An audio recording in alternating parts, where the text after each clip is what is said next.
السلام عليكم ورحمة الله وبركاته. طلاب الصف السادس الابتدائي، ايه الأخبار؟ عاملين ايه؟ يا رب تكونوا بخير. النهارده إن شاء الله تعالى هنراجع الوحدة الثالثة.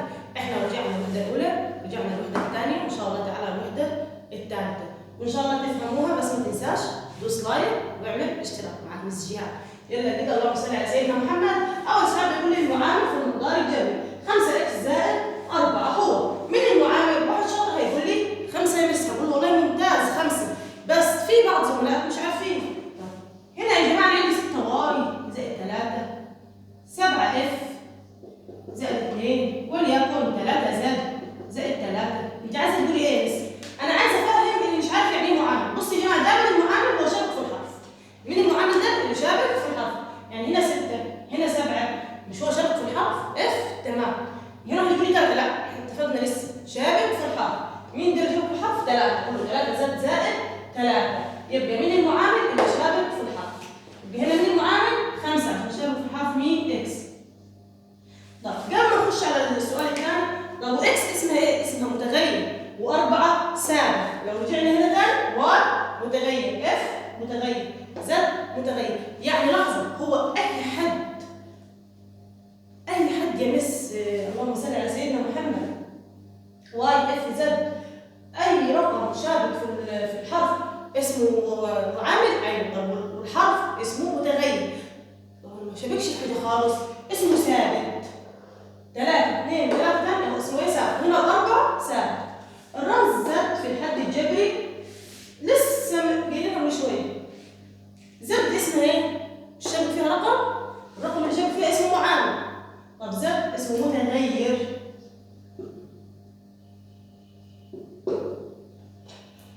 في المقدار الجبري 3x زائد 8 الثابت، لسه جايينها من شويه برضه. الثابت ال8 اللي هي مش شابكه في المعامل ولا معاها اي حروف. مين الثابت؟ 8. في الصوره الاساسيه 8 اس 3. مين الاساس؟ بصوا يا جماعه، دايما الاساس بيبقى 8. اهو بص كده اهو. 2 اس 4 5 اس 2 3 اس 4 7 اس 3. بص الاساس 2 3 7 5، ده اسمه ايه؟ اساس. يبقى مين الاساس هنا؟ 8. طب ده اسمه الاس، 4 اس 4 تاني اس 3 اس 2 اس، وهنا 3 اسمها الاس. 8 زائد 10 في 10. احنا ناخدين علشان نقدر نحل المساله لو فيها اقواس، اول حاجه تفك الاقواس، لو فيها اسس برضه الاسس من بدايات الحل. طب وايه تاني؟ الضرب او القسمه، بعدين نخش جنب يطلع على حسب المساله جايه. 10 في 10 يبقى مش هجمع غير لما اعمل ايه؟ الضرب. 10 في 10 ب 100. خليها من فوق اهو. 8 زائد 100 هنقول 108. ضعف العدد n مطروح منه 4. ده تعبير ايه؟ لفظي ولا عددي ولا متغير؟ هو لحظه يا جماعه، عددي هو جاب لي اعداد، جاب لي مثلا 2x زائد 5، ولا قال لك ضعف العدد؟ بيتكلم معاك كلام. ضعف العدد n يبقى تعبير ايه؟ لفظي. وقول له تعبير ايه؟ لفظي. ضعف العدد h مطروح منه 4. تعبير لفظي يا مستر. مش عايز لفظ الدور ده، هو عايز يقول لك هو بيساوي ايه؟ مطروح منه 4. هو مطروح من مين؟ بصوا كده منه، يبقى عايده على مين؟ على الاتش. الاحظ في الموضوع ده جامد. ضعف العدد اتش مطروح منه كام؟ 4. هو الاتش ضعفه كام؟ 1 2 اتش ناقص 4. طب لو قال لي اللهم صل على سيدنا محمد، ركزوا معايا سمسات لو سمحتوا، لا ضعف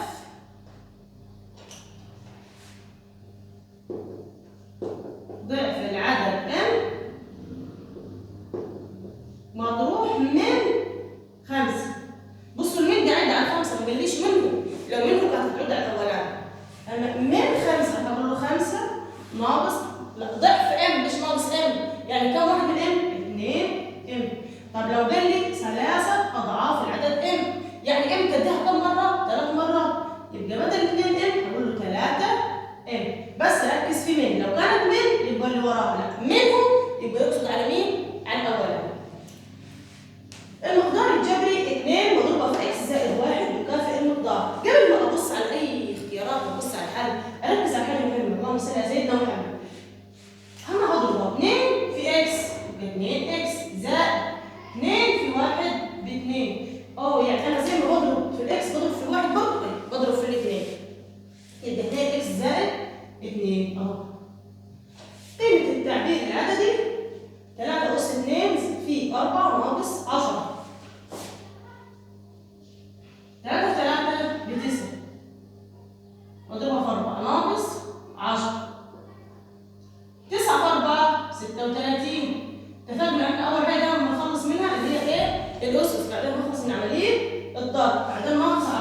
36 ناقص 10 تديني 26. 26 وهو سنة تانية، سنة 6. هنا في مسألة بقول لك إيه؟ أوجد قيمة التعبير العدد. 5 أس 2 ناقص 3 في 5 زائد 7. 5 أس 2 إحنا لسه حكينا يا أقواس، أسس، ضرب، قسمة، آخر حاجة جمع وطرح. هنا 5 أس 2 يعني إيه 5 أس 2؟ يعني 5 ضربها في نفسها مرتين. 5 في 5 25 ناقص اخلص من الضرب برضه بالظبط 3 في 5 15 زائد 7. امشي من الشمال كده خلاص انا خلصت الاسس وخلصت الضرب. 25 ناقص 15 اديني 10. 10 زائد 7 هيقولوا 17. خلصنا الوحده الثالثه ما خلصتش مكملين باذن الله تعالى. كمان المراجعه من المقدار الجبري 3a زائد x. اوجد الثابت والمتغير والمعامل. لسه انا شرحها يعني مفصله كده. اللهم صل على سيدنا محمد. قلنا مين الثابت؟ بيد واحده 6. لسه شرحها من شويه في الزاويه. قلنا 3a زائد 4. مين الثابت؟ 4. 5y زائد 3. مين الثابت؟ 3. يبقى هنا مين الثابت؟ 6. مين المتغير؟ قلنا اي رمز في ايام من الرموز اسمه متغير. مين المتغير؟ ايه تمام. المعامل دايما اللي شارك في مين؟ في الرمز. يبقى مين شارك في الرمز؟ 3. من المقادير الايجابيه برضه تعرف المتغير. المتغير مين؟ اللهم صل على سيدنا محمد. الرموز لسه جايين. المتغير الرموز. يبقى واي وايه فاصله اكس. مش هتقول لا. المعامل دايما شابك في الرمز. شابك في ايه؟ شابك في اكس. شابك في ايه؟ شابك في ال. يعني ما تشوفش حرف وتركز عليه. هي كلها حروف. يقول لي 5 ال. لا ما خدتش ال. ال حرف. اي حرف. يبقى اي حرف اسمه اي رقم شابك في الحرف اسمه ايه؟ معامل. مين المعامل اللي شابك في الحرف؟ 2 ماشي. والست. طب مين الخطوط المتشابهه؟ 7 و5. طب ليه 7 و5؟ علشان يا سيدي ال7 وال5 حدود ثابته. طب لو هنا كانت بدل الاكس كانت تبقى 6 واي وهنا 2 واي كنت هقول له 6 واي و2 واي. لو حدود ايه؟ متشابهه. هنا بس للاسف جاب لي اكس جاب لي واي وجاب لي اف واف يبقى اسمها حدود متشابهه. مع مصطفى 43 جنيه واخذ من والده اكس. اكس ده زي مبلغ يعني مثلا انا كجهاد معي 5 جنيه تمام. جت اختي ادتني 10 يبقى معي كام؟ 5 زائد 10. طب ماشي. طب مصطفى معاه 43 ووالدي اداها اكس يبقى معاه كام؟ 43 زائد اكس. هي هو مش لازم اوقف نفسي يبقى اقول له 43 زائد اكس. راح صوت جت الاقي ناس اكس زائد 43 هقول لها الاثنين صح. ما هي 5 زائد 10 مش ب 15 و10 زائد 5 مش ب 15. يبقى سنه 6 ما اوقفش مخي. واحد يقول لي 43 زائد اكس زائد 43 الاثنين صح. بس انا ابقى فاهم طالما بيقول لك اخذ من والدي يعني ضاف على اللي معاه. طب لو قلنا والدي اخذ منه يعني هو كان معاه 43 جنيه ووالدي اخذ منه اكس يبقى 43 ناقص اكس كده طلع. مركزين؟ اللهم صل على سيدنا محمد. لما بيبقى معاه جا والدي اداه عمل ايه؟ زود اكتب زائد. لا معاه والدي اخذ منه بس انا مش عارفه اخذ منه كام. اخذ منه اف يا ابو. يبقى مثلا معاه 20 جنيه ووالده اخذ منه اف. اقول له 20 ناقص اف. ما احنا اكيد هننقص هنشوف اخذ كام. اوجد قيمه التعبير العددي. لسه من شويه حكينا اقواس اسس ضرب وقسمه مع بعض والزائد والناقص اخر مرحله. هنا اول مفيش اقواس ومفيش اسس بس في عدد. يبقى من الاول العدد ماليش دعوه بالناقص. اخلص من الاول من العدد. 30 على 3 فيها كام؟ فيها 10. 10 وهنا في ناقص تقدير. الرياضه ثانيه يا جماعه. انا عملت ايه؟ 30 على 3. قول لي وراها ناقص نزليه. ناقص كام؟ ناقص 4. يبقى 10 ناقص 4 كام؟ دي 6. يعني اسهل ما يكون. 30 هكتبها لكم ثاني. 30 على 3 ناقص 4. الرياضه ثانيه امشي وراها. شو دي عامل؟ 30 على 3 بكام؟ ب 10. من بعدها بالظبط ناقص كام؟ ناقص 4. 10 ناقص 4 6. اوجد قيمه المقدار الجبري عندما تكون اللهم صل على سيدنا محمد ام ب2. ايه المساله؟ انا اكتب المساله ونحل مع بعض باذن الله. 8 ناقص 5 في ام اس 3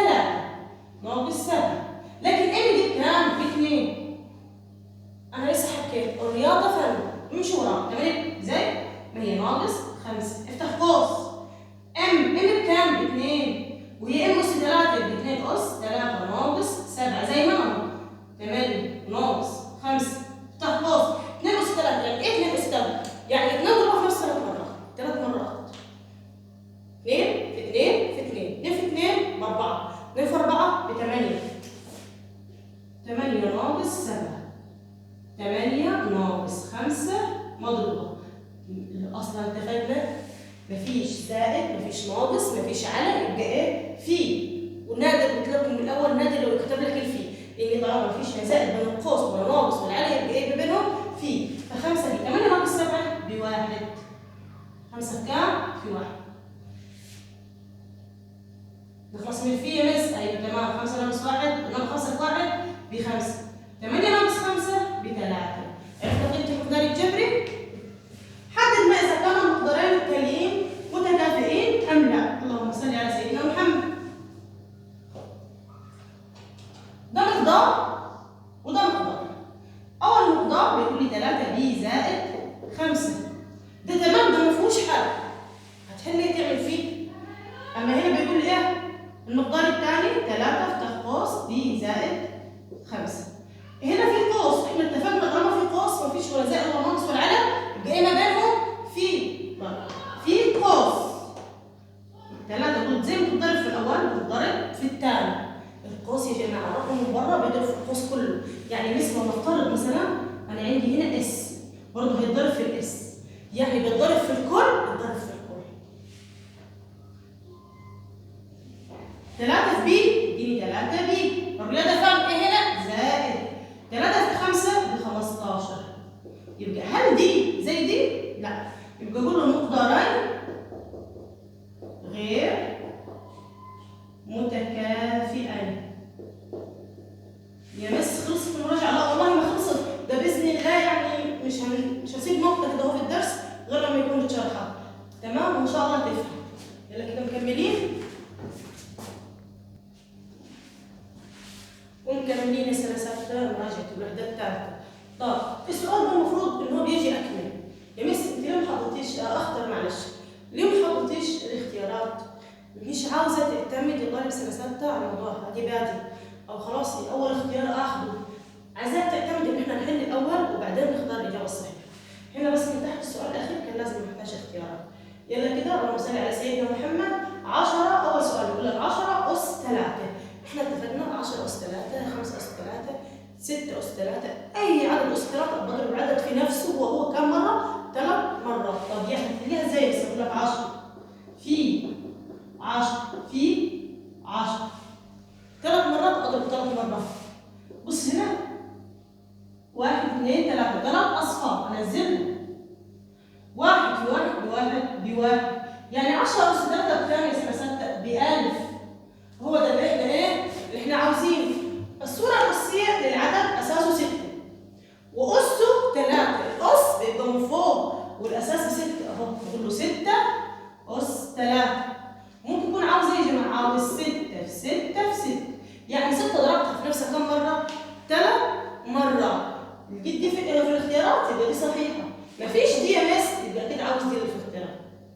معايا كده يعني ايه صوره 6 اس 3 اساسه 6 يبقى الاساس بكام؟ ب 6 والاس ب 3. هضرب 6 في نفسها ضرب مره وعمره ما هيديك الناتج عشان هو عاوز صوره اساسيه مش عاوز القيمه ولا التقدير.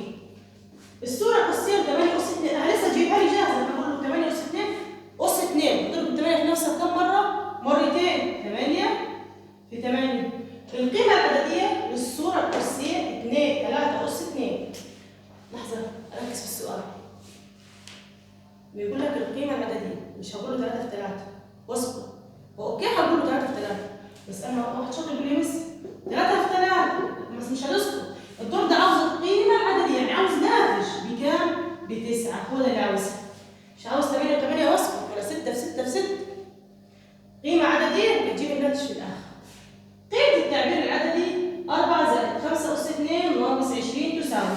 احنا متفقين يا سنه كام؟ اللهم صل على سيدنا محمد. يا سنه 6 راح اقول 4 زائد 5 اس 2 ناقص 20. عندي اقواس، يا مرحب بالاقواس. انا مذاكر وعارف اني اول حاجه احلها الاقواس وبعدين افك الاسس. 4 زائد حل في القوس دي اس 2 5 في 5 25 ناقص 20. 4 زائد اس ما خلصتش، الاقواس ما خلصتش. 25 ناقص 20 5. 4 و5 9. يبقى قيمه التعبير بكام؟ ب9. يجيك اختيارات لو ما حلتهاش ورقه وقلم مش هتحلها صح. بالله يا سنه سته ورقه وقلم قبل ما اركز ادور على الاختيارات. قيمه المقدار الجبري ب على 7 زائد 3 عندما تكون ب بكام؟ ب 14 اهو. احنا مكملين ب على 7 زائد 3 ب بكام يعني؟ ب 14 هو اداها لي. لكن عندما تكون ب 14 ما جبتش حاجه من عندي على 7. طب يا مس حطيتيها ليه ب 14؟ هو قال لي ب 14 واحنا اتفقنا الرياضه فم شيلي بيه حط 14 نزلي العلم نزلي 7 ودي كام دي؟ زائد نزلي 3 14 على 7 فيها الاثنين 2 زائد 3 ب 5. يبقى قيمه المقدار الجبري اقول له تساوي كام؟ تساوي 5. اكمل ده كله او اختر. أي المقادير الجبرية الآتية تكافئ المقدار؟ كتبنا اختر. أصل أنا هي 6x ناقص 8. لو ما بصيتش في الاختيارات في المسألة دي مش عارفة أحلها. ففي حاجات تبقى عاوزة اختيارات، في حاجات تبقى عاوزة ورقة وقلم. هنا 6x ناقص 8. نبدأ من هنا 6x ناقص x عمرها ما هتيجي تبقى معانا، مش معانا. هنا 6x بقت كام؟ 5x مش معانا. هنا بيقول لي بصوا من بره 2 مضروبة في 3x ناقص 4. طب ما تيجي تحل المسألة، الرياضة ايه؟ فن وحاجة من بره طالما القوس في كام رقم؟ رقمين والرقم من بره 2 تتضرب في القوس كله. اتفقنا القوس فيه رقمين في 3 أرقام بينهم زائد بينهم ناقص، اللي من بره بيتضرب في الكل. ما ينفعش تضربي في 3 وتسكت، اللي من بره بيضرب في القوس كله. 2 في 3 6 6x ناقص والرياضة فن نزل ناقص ازاي؟ ما هي 2 في 4 ب 8. دي 6x 2 في 3 ب 6 6x ناقص 6 هي يا بس. طب تعالى نحل الثانيه برضه 8 في 1 ب 8 ناقص 8 في x 8x. لا طبعا ده يبقى هو ده الايه؟ المقدار الجبري. السؤال بعدين جديد دي مسألة يا جماعه اوجد قيمة المقدار الجبري عندما تكون x بواحد. احب اقول لكم مسألة ثابته المسائل دي لا تقبل الامتحان وده السبب اللي خلاني ما احلهاش في الاخطر او اكمل حليتها لكم قدامكم على الصوت. هي جايه باذن الله بالامتحان. اوجد قيمه المقدار الجبري اكس بتساوي عندنا اكس بتساوي 1. احنا هننزل المساله وحكينا قبل كده بنمشي ورا المساله زي ما هي لان الرياضه فاهم. نزل 10 زي ما هي شكرا يا مس. 2 زي ما بينها وبين الاكس ولا زائد ولا ناقص ولا عدد بينها ايه؟ في بس خلينا نتصل اكس بكام؟ ب1 زائد 5 ما خلصتش لسه. نزل 10 زائد ما هي 2 في 1 ب 2 2 و 5 7. هي ال10 بينها وبين قوس حاجه؟ ايوه واحد شاطر بيقول لي بينها في. ايوه بينها في يبقى 10 بينها في 10 في 7 70. كده المساله خلصت. ما هي الصوره الاسيه لعدد اساسه 2 قوس 3؟ بيقول لي صوره اسيه مش عايز القيمه مش عايز بقول لك يعني اضرب الاثنين هي 2 قوس 3 الاساس بكام؟ ب 2. هضرب الاثنين في نفس 3 مرات وهات لي الناتج ده. عاوز الصوره الاسيه. اول حاجه هقول له هي 2 اهو من هنا 2 أس 3 يعني 2 هضربها في نفسها 3 مرات ولتكن دي الصوره الاسيه. وبعدين بيقول لي ما قيمته العدديه بس. فلما اقول لك القيمه العدديه هات يساوي كام؟ اقول له بتساوي 8 القيمه العدديه. في مشكله لحد الان سنه 6 ان شاء الله ما فيش مشاكل. اخر سؤال قلنا من الاسئله المهمه الذي لا يخرج منه امتحان. اوجد قيمه التعبير العددي اهو اقواس والاسس. طب ما تعرفش مش معايا من الشمال 3 اس 2 3 في 3 يعني كام؟ 9 7 ناقص 5 مش عايزه اقواس دي ربنا مبسطها لك. 7 ناقص 5 2 زائد كام؟ 1 اخلص الضرب الاول 9 في 2 18 زائد 1 ب 19. يبقى كده خلصنا مراجعه الوحده الثالثه سنه 6 ابتدائي. ان شاء الله كان تمام كده باذن الله تعالى يكونوا فهمتوا المنهج. احنا كده خلصنا يعتبر يعني نص المنهج الوحده الاولى الوحده الثانيه الوحده الثالثه تمام. ولو في اي حاجه مش فاهمينها اكتب في التعليقات وان شاء الله تعالى نعمل لها فيديو جديد تمام. ونلقاكم على خير ان شاء الله في الفيديو الجاي وهو الوحده الرابعه. ما تنساش سنه 6 لو فهمت او استفدت اعمل لايك ودوس اشتراك حتى يوصلكم كل جديد. معكم ميس جيهان سعد، السلام عليكم.